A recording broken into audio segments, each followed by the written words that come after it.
Hi guys, this is Dr. Sunil Vatsi here with you to discuss a most important feature in Microsoft Excel. The feature which we will discuss today is data validation. Data validation is a kind of feature in Microsoft Excel which grant the permission to user to enter a specified type of data in a cell, row or a column. Now we will start to apply data validation in Microsoft Excel. Data validation is the feature which is found under data menu. To apply different type of data validation, first of all we just design a structure of a table in which we can apply all type of data validation. चलिए सबसे पहले मैं अपना एक जो table का structure है वो अपना बना लेता हूँ. मान लो मैंने यहाँ पे सीरियल नंबर लिया है, इसके बाद मैंने ले लिया नेम ऑफ स्टूडेंट, यहाँ पे मैंने ले लिया आपका बच्चे का डेट ऑफ बर्थ, इसके बाद मैंने लिया है जेंडर, इसके बाद मैंने लिया है मार्क्स, इसके बाद मैंने लिया है परसेंटेज, मार्क्स के बाद मार्क्स में मैं सब्जेक्ट डाल लेता हूँ बच्चे के, इसकी बजाय फिजिक्स, केमिस्ट्री. इसके बाद मैंने इन सभी मार्क्स का यहाँ पे मान लो टोटल लेना है. और इसके बाद बहुत सारे फीचर्स मैं यहाँ पे और भी अप्लाई कर सकता हूँ, लेकिन जैसे जैसे हमारी रिक्वायरमेंट होगी उसके अकॉर्डिंग मैं अपने फीचर्स को यहाँ पे एंटर करूँगा. तो सबसे पहले जो डाटा वैलिडेशन है, जब भी आप डाटा वैलिडेशन यदि शुरू करते हैं और यदि डाटा वैलिडेशन आपने नहीं किया है तो दोनों में डिफरेंस क्या होता है. यदि आपने अपनी सेल के ऊपर डाटा वैलिडेशन अप्लाई नहीं किया है तो आप किसी टाइप की वैल्यू किसी भी सेल में एंटर कर सकते हो. जैसे सपोज करिए कि मेरे को यहाँ पे जो है एक नंबर डाल दिया, यहाँ पे मैंने डेसिमल नंबर डाल दिया, यहाँ पे मैंने कोई भी आपकी डेट डाल दी, यहाँ पे आगे आके मैंने अपना मान लो एक टेक्स्ट जो है वो एंटर आपका कर दिया. उसके अलावा हम कोई भी वैल्यू यहाँ पे एंटर कर सकते हैं, किसी भी प्रकार की वैल्यू हो सकती है. ये क्यों होता है? क्योंकि यदि आप यहाँ पे देखोगे तो डाटा वैलिडेशन के अंदर सबसे पहला जो फीचर होता है वो यदि आप देखोगे तो उसमें वैलिडेशन क्राइटेरिया जो डिसाइड होता है that is allowed any value. Any value का मतलब है we can enter any type of value. It may be a number, it may be a decimal value, it may be a text, it may be a date or any kind of data. Even we can enter any kind of symbol in a cell, row or a column. But if we want to define a particular cell based on a specific condition, या आप कह सकते हैं कि वे हमने cell को define करना है कि उस सेल में या उस रो में या उस कॉलम में किस प्रकार की वैल्यू मेरे को एंटर करनी है. तो चलिए हम सबसे पहले देख लेते हैं कि जो डाटा वैलिडेशन होता है उसके अंदर हमारा जो वैलिडेशन क्राइटेरिया है वो किस टाइप का हो सकता है. जैसे मैंने यहाँ पे क्लिक किया तो आप देखेंगे कि जो वैलिडेशन क्राइटेरिया हमारा एनी वैल्यू में आपकी कोई भी वैल्यू हो सकती है. होल नंबर यहाँ पे सेकंड है. होल नंबर के अंदर आप सिर्फ अपने होल नंबर में आपका इंटीजर वैल्यू ही आप एंटर कर सकते हो. 1 2 3 4 5 7 कुछ भी हमारा नंबर हो सकता है. वो नंबर नेगेटिव भी हो सकता है, वो नंबर आपका पॉजिटिव भी हो सकता है. थर्ड आपका है यहाँ पे डेसिमल वैल्यू. डेसिमल वैल्यू का मतलब है कि आप चाहते हो कि आपने किसी भी पर्टिकुलर सेल के अंदर या रो के अंदर आपको होल नंबर की बजाय जो आपके पास वैल्यूज है वो आपकी डेसिमल में है, तो हम इस क्राइटेरिया को आपका यूज कर सकते हैं. इसके बाद आपका लिस्ट है. लिस्ट हमारा एक सबसे इंपॉर्टेंट फीचर है डाटा वैलिडेशन के अंदर, जिसके अंदर आप अपनी रो के अंदर या अपने कॉलम के अंदर फिल्टर अप्लाई कर सकते हो. मींस अपने ड्रॉप डाउन जो लिस्ट है वो तैयार कर सकते हो, ताकि जो यूजर है सिर्फ उसके पास जो चॉइस होगी उन चॉइस के अंदर से वो डाटा डालेगा, उसके अलावा वो डाटा एंटर नहीं कर पाएगा. सपोज करिए कि मेरे यहाँ पे मेरा जेंडर का एक कॉलम है और उस जेंडर के अंदर पॉसिबिलिटी क्या होती है कि कोई डाल देगा मेल, कोई लिख देगा फीमेल, कोई लिखेगा बॉय, कोई लिखेगा गर्ल, कोई एम, कोई एफ. इस तरह से हमारा कोई भी जो एंट्री है वो कर सकता है. लेकिन मैं चाहता हूं कि वहां पे या तो मेल लिखे या सिर्फ फीमेल लिखे, तो मैं अपना जो वैलिडेशन क्राइटेरिया के अंदर लिस्ट डिफाइन कर दूंगा. और लिस्ट यदि डिफाइन कर दूंगा तो यूजर सिर्फ उन गिवन ऑप्शन के अंदर से ही चूज कर सकता है, उसके अलावा कोई एक्स्ट्रा वैल्यू आपकी एंटर नहीं कर सकता। इसके बाद यदि थर्ड में नेक्स्ट में हम जाते हैं तो आपका होता है डेट।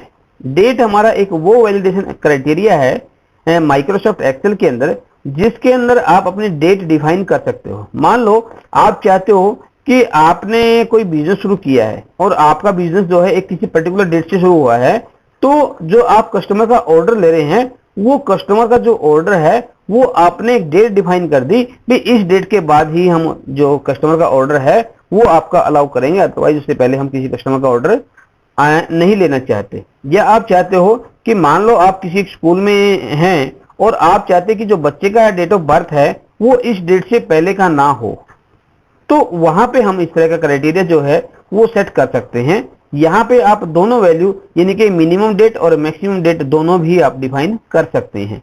इसके बाद हमारा टाइम है, इसके अंदर टाइम का भी हम कंडीशन अप्लाई अपने जो वैलिडेशन क्राइटेरिया है वो सेट कर सकते हैं। टेक्स्ट लेंथ हम अपनी डिफाइन कर सकते हैं। सपोज जैसे कि हम मान लो आपका एक मोबाइल नंबर का कॉलम आपने बनाया है और हम सभी जानते हैं कि मोबाइल नंबर की जो लेंथ होती है वो हमारी 10 कैरेक्टर की होती है। तो यदि मैं यहाँ डिफाइन कर दूं कि इस कॉलम के अंदर सिर्फ हमारे 10 डिजिट ही अलाउ करे, उसके अलावा ना उससे कम अलाउ करे और ना ही उससे ज्यादा आपकी अलाउ करे, तो वो हम इजीली यहाँ पे कर सकते हैं। और लास्ट आपका यहाँ पे है कस्टम। कस्टम के अंदर आप कोई भी फॉर्मूला अपना जो है वो डिफाइन कर सकते हो। तो चलिए सबसे पहले मैं शुरू करता हूं अपनी कंडीशन को 1 बाय 1। लेकिन उस कंडीशन से पहले मैं आपको दो टैब और आपकी यहाँ आपको दिखाई दे रही है, एक तो आपका है इनपुट मैसेज और एक आपका है एरर अलर्ट। तो वो दोनों आप यहाँ पे अप्लाई कर सकते हैं। क्या क्या होता है वो मैं आपको बताने जा रहा हूँ। सबसे पहले हमारे यहाँ पे इनपुट मैसेज। इनपुट मैसेज में आपका जैसे ऊपर लिखा हुआ है show input message when cell is selected, means यहाँ पे मैंने इस सेल के ऊपर सपोज करिए कि मेरी जो सेल है अभी वो सिलेक्ट है N10, तो N10 के ऊपर मेरे को एक मैसेज जो है वो डिस्प्ले करवाना है यूजर के लिए। तो मैं सिंपल यहाँ पे लिखूंगा, टाइटल में आप कुछ भी डाल सकते हो, आप अपना नाम डाल दीजिए। आपने मान लो मैंने डाल दिया अलर्ट और यहाँ पे डाल दिया भाई enter any value in the cell. जब मैं ये लिखूंगा तो आप जैसे इसको ओके करोगे तो जैसे आप सेल के ऊपर जाओगे तो आपको एक मैसेज जो है वो डिस्प्ले होगा, जैसे कि यहाँ पे आपका दिया भी गया है पहले। अब यहाँ पे यदि मैं ये हटा दूंगा तो आपका मैसेज जो है वो डिस्प्ले नहीं होगा। ऐसे ही होता है हमारा एरर अलर्ट के अंदर। एरर अलर्ट में यदि आपने शो करना है तो आप शो कर सकते हो और यदि इसको हटाना है तो वो भी आप हटा सकते हो। चलिए अब मैं अपना जो डाटा वैलिडेशन है वो शुरू कर रहा हूं और सबसे पहले मैं शुरू कर रहा हूं मान लो अपने सीरियल नंबर के ऊपर। अब सीरियल नंबर के ऊपर मैं चाहता हूं कि जो सीरियल नंबर है मेरे वो सिर्फ नंबर में आएंगे, 1 2 3 4 5 मीन्स होल नंबर मेरा वहां पे आना है। तो मैं क्या करूंगा, यहाँ पे दो तरीके हैं। एक तो ये है कि आप उन सभी सेल को सिलेक्ट कर लीजिएगा जिनके अंदर आपने अपना जो डाटा वैलिडेशन है वो अप्लाई करना है, या सेकेंड वो है कि आप सिर्फ एक सेल को सिलेक्ट करो, उसके ऊपर अपना जो वैलिडेशन है वो अप्लाई कर दो। जैसे मैं यहाँ पे यही कर रहा हूँ। अभी मैंने सेटिंग में गया, यहाँ अलाउ जो मैंने किया है यहाँ पे एनी वैल्यू की बजाय मैंने कर दिया होल नंबर। अब होल नंबर में ये पूछ रहा है मेरे से डाटा कि जो डाटा है आपको किस तरह का है, वो इन बिटवीन है, नोट बिटवीन है, इक्वल टू है, मीन्स जो हमारे रिलेशनल ऑपरेटर 6 होते हैं उस 6 में से आप कोई भी चॉइस अपनी ले सकते हो। मान लो मैं चाहता हूं कि मेरा जो सीरियल नंबर है वो आपका 1 से शुरू होके आगे कितनी भी वैल्यू जा सकती है, तो मैं यहां लिखूंगा ग्रेटर देन, यानी कि ग्रेटर देन क्या कर दिया, मिनिमम वैल्यू मैंने डिफाइन करनी है, मैंने मिनिमम वैल्यू दे दी 0 और इसके बाद मैंने लिख दिया इनपुट मैसेज में अलर्ट डाला और लिख दिया enter any enter whole number, enter whole number greater than 0 और मैं इसको ओके कर देता हूं। अब देखिए यहां पे यदि मैं कोई भी नंबर डालूंगा तो मेरा वो एक्सेप्ट कर लेगा, लेकिन यदि मैं यहां पे आपका नंबर डाल दिया -1 तो एक्सेप्ट नहीं होगा। यहां पे मैसेज आ गया है कि the value does not match the data validation restriction defined for this cell. अब जब तक मैं इसको वैल्यू को करेक्ट नहीं करूंगा तब तक मेरा ये एक्सेप्ट नहीं होगा। अब मैंने अपना जो फॉर्मूला है, वो जो डाटा वैलिडेशन है, वो अपनी सेल पे अप्लाई कर दिया है। मैं चाहता हूं कि यही फॉर्मूला मैंने आगे तक अप्लाई करना है, तो आप यहाँ कॉर्नर पे जाएंगे और इसको ड्रैग कर देंगे जहां तक भी आपने चाहिए है। जहां तक भी आप जाओगे वहीं तक हमारा कंडीशन जो है वो अप्लाई हो जाएगा। सपोज कि मैंने यहां तक कर दिया, तो यहां तक आपका जो सारा फार्मूला है, सॉरी मैंने वैल्यू पहले डाली हुई थी इसलिए वैल्यू जो है हमारी वो कंटिन्यू आ गई है। जरूरी नहीं है कि आपकी वैल्यू है, मैंने वैल्यू हटा दिया है। इसके बाद भी यहां देखेंगे तो आपका कोई भी वैल्यू आप डालोगे तो एक्सेप्ट कर लेगा। बट यदि आप कंडीशन से बाहर जाओगे, जैसे -1 मैंने डाला है, तो वो आपकी एक्सेप्ट नहीं होगी। This is the first one. Second जो डाटा वैलिडेशन है, डाटा वैलिडेशन में जैसे मैंने अभी आपको बताया था, आपका एक दिया था होल नंबर, मैंने मान लो यहाँ पे दिया आपका।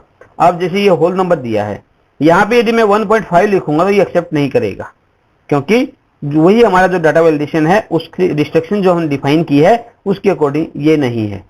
सपोज करिए कि मेरे यहाँ पे जो ये फील्ड है फिजिक्स और केमिस्ट्री, मैं चाहता हूं कि इनके अंदर जो नंबर है वो आपका कोई भी डाल सकता है, लेकिन वो डेसिमल नंबर भी हो सकता है, डेसिमल नंबर भी हो सकता है। तो डाटा वैलिडेशन में जाऊंगा मैं और सबसे पहले सेटिंग में जाके जहां मैंने होल नंबर लिया था वहां पे मैं डेसिमल को सिलेक्ट कर दूंगा। अब ये कह रहा है कि कोई भी आप कंडीशन यहाँ पे ले सकते हो। क्या है वो? बिटवीन भी हो सकता है, नॉट बिटवीन भी हो सकता है, इक्वल टू हो सकता है, नॉट इक्वल टू हो सकता है, greater than, less than, greater than और इक्वल टू, और उसके बाद हमारा है लेस देन और इक्वल टू। सपोज करिए कि मैं चाहता हूं कि यहाँ पे जो नंबर है मेरा वो मिनिमम 0 हो सकता है और मैक्सिमम मेरा वो 100 हो सकता है। तो आप यहाँ पे अपना मैसेज यदि डालना है आपने डाल दो, नहीं तो इसको आप हटा भी सकते हैं। इसको आप ओके कर दीजिएगा। अब यहाँ पे आप देखेंगे तो इन सेल के अंदर आप कोई भी वैल्यू अपने डेसिमल में भी आप डाल सकते हैं। जैसे मैंने यहाँ पे डाल दिया, यहाँ पे मैंने 100 डाल दिया, लेकिन यदि मैं 100.5 डालूंगा या 2 डालूंगा तो वो आपका एक्सेप्ट नहीं होगा, क्योंकि that is out of condition और out of the validation which we have applied on this cell. इसके बाद हमारा तीसरा जो हमारा है वो हमारा काफी इंपॉर्टेंट आपके लिए है, और वो क्या है वो मैं अभी आपको बता देता हूं। वो आपका है लिस्ट। यहाँ डाटा वैलिडेशन में हम गए, सेटिंग में हम जाएंगे तो यहाँ पे देखेंगे कि आपका एक जो फोर्थ ऑप्शन है दैट इज लिस्ट। अब लिस्ट हमारी यहाँ पे है। अब जेंडर के अंदर मैं चाह रहा हूं कि जो यूजर है only the choice to enter male and female. तो यहाँ पे दो ऑप्शन आपके होते हैं, या तो आप सोर्स में जाके यदि आपके पास वैल्यू कम है तो आप सीधा यहां से लिख लीजिएगा मेल, कोमा से सेपरेट आप करेंगे और अगली जितनी भी वैल्यू है वो आप यहाँ पे लिख सकते हो, मेल, फीमेल, और उसके बाद ले लिया मैंने ट्रांसजेंडर, और यहाँ पे मैं ओके कर देता हूं। तो आप देखेंगे कि जो हमारी ये वैल्यूज है यहाँ पे हमारी सिर्फ 3 ही वैल्यू आई है, मेल, फीमेल और ट्रांसजेंडर। अब इनमें से मैं कोई एक चूज कर सकता हूं। यदि इनके अलावा मैं कोई और अदर वैल्यू यहाँ पे डालने की कोशिश करूंगा तो आपका एक्सेप्ट नहीं होगा, क्योंकि मैसेज आएगा this value does not match the data validation restriction defined for this cell. चलिए, ऐसे सेकंड वे आपका यहाँ पे है कि मान लो मेरे पास यहाँ पे ऑप्शन कुछ ज्यादा है, तो मैं किसी भी एक सेल में वो सभी वैल्यू डाल दूंगा जो मेरे को वहां चाहिए। मान लो मैंने डाल दिया यहाँ पे 6 में डाल दिया मैंने, मान लो 6A, 6B, 7th A, 7th B, 8th A, 8th B, 9th A, 9th B, 10th A, 10th B, 11th A, 11th B। इसके बाद मैंने 12th A और 12th B, ये क्लासेस मैंने मान लो यहाँ पे एंटर कर दी। और मैं चाहता हूं कि मेरे यहाँ पे एक कॉलम है, यहीं पे मैं कॉलम अपना डिफाइन कर लेता हूं। मैंने एक सेल इंसर्ट करी यहाँ पे और यहाँ पे लिख दिया मैंने क्लास, और मैं चाहता हूं कि जो क्लास मेरे पास है जो मैंने अभी वहां पे डिफाइन किया उनके अंदर से कोई भी क्लास हो सकती है, उसके अलावा और कोई और क्लास जो है वो आप वहां पे एंटर नहीं कर सकते। तो इसके लिए आपने करना क्या है, सिर्फ आप यहाँ पे क्लिक करोगे, डाटा वैलिडेशन में जाओगे। डाटा वैलिडेशन जाने के बाद यहाँ पे जब आप लिस्ट में जाओगे तो ये आपसे पूछेगा सोर्स ऑफ वैल्यू, भी आपका जो वैल्यू है वो कहाँ पे है, तो मैं वो वैल्यू जो है वो चूज कर लेता हूँ। जैसे आप देखेंगे यहाँ पे कि मैंने जो वैल्यू डिफाइन की वो यहाँ पे डिफाइन की थी, तो मैं इसको सिलेक्ट कर लेता हूँ। सिलेक्ट करके मैं सिर्फ ओके करूंगा। जब मैं ओके करूंगा तो आप देखेंगे कि आपका जो क्लास वाला कॉलम है उसके अंदर आपकी जो वैल्यू है वो आपकी उसके अंदर से ही आई है, उससे बाहर हमारी कोई भी वैल्यू आप नहीं डाल पाओगे। मान लो 10th A मैंने यहाँ पे लिया, इसके बाद अगले में मैंने अभी नहीं लिया क्योंकि मैंने फार्मूला जो लगाया है वो सिर्फ एक सेल पे था। आगे तक आपने करना है तो आप इसको हटा के इसको ड्रैग कर दो। हालांकि यदि नहीं हटाओगे तो भी कोई दिक्कत नहीं आएगी, लेकिन वो कंटिन्यू आपका हो जाएगा। अब यदि आप देखोगे तो देखिए यहाँ पे सभी में वही वैल्यूज हमारी ऑलरेडी है। तो इस तरीके से आप कोई भी डाटा वैलिडेशन अपने अप्लाई कर सकते हो। इसके बाद आगे हमारा आप देख पा रहे हैं कि जैसे मैंने यहाँ पे डेट ऑफ बर्थ का एक कॉलम लिया हुआ है और मैं चाहता हूं कि जो डेट ऑफ बर्थ है उसके ऊपर मैंने कंडीशन लगानी है कि जो हमारा बच्चा है उसकी जो डेट ऑफ बर्थ है उसका मिनिमम और मैक्सिमम टाइम मैंने डिफाइन करना है। या मैंने कर दिया कि जो उसकी डेट है वो आपकी ग्रेटर देन होगी, और यहां मैंने दे दिया भाई वो 1 अप्रैल 2015 के बाद की होनी चाहिए। तो मैंने लिखा यहाँ पे, यहाँ एक मैसेज इनके लिए डाल देता हूं ताकि पता लग जाए यूजर को भी एज मस्ट बी आफ्टर 1/4/2015 मैं यहाँ पे लेता हूं और इसको मैं ओके कर देता हूं।